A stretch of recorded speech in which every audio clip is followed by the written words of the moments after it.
Jeb Bush, who instead gave us a very serious speech in California about his laying out his position on things and saying he wants to have an adult conversation. And the only problem with that is I was trying to remember the last time the candidate who wanted to have an adult conversation actually won the nomination in either party. I mean, that'd be like Bruce Babbitt or Paul Tsongas.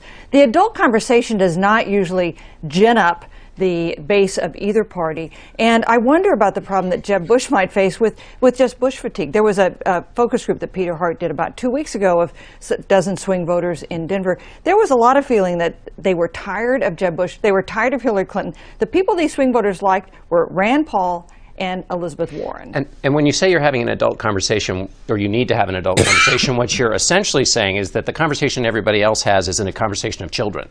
And so these are activists not disposed to Jeb Bush or Mitt Romney, so to call them children excites their anger. What Chris Christie was trying to do is he's not going to win over that audience. I talked to a lot of people there who are highly skeptical of Chris Christie. They think he's too moderate. But he's showing that he at least respects their views. He's trying to build a bridge to those people, and that's usually the ticket. You know, you have to not be somebody who takes all of their anger.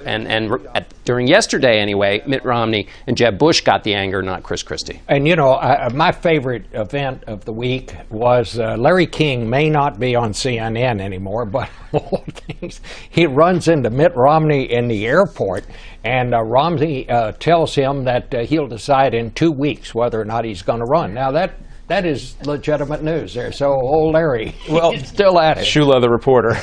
And Romney's feeling his oats a little bit, Bob. I did a story on this a week or two ago. Romney is a key part of his case is that he's been vindicated in his terms on foreign policy. He says, I was warning that Putin was this huge threat to global stability in the 2012 campaign, and I got made fun of for talking about a new Cold War. Well, you know, Time magazine, when I was there, had a cover Cold War II several months ago. He was saying that President Obama was a little too confident about the retreat of al-Qaeda, and he was saying Islamic radicalism is spreading, and they're just as dangerous as ever. So it'll be really interesting to see the foreign policy debate here, particularly because voters care more about it now than they did in the last election cycle. I think it's going to be a more salient issue.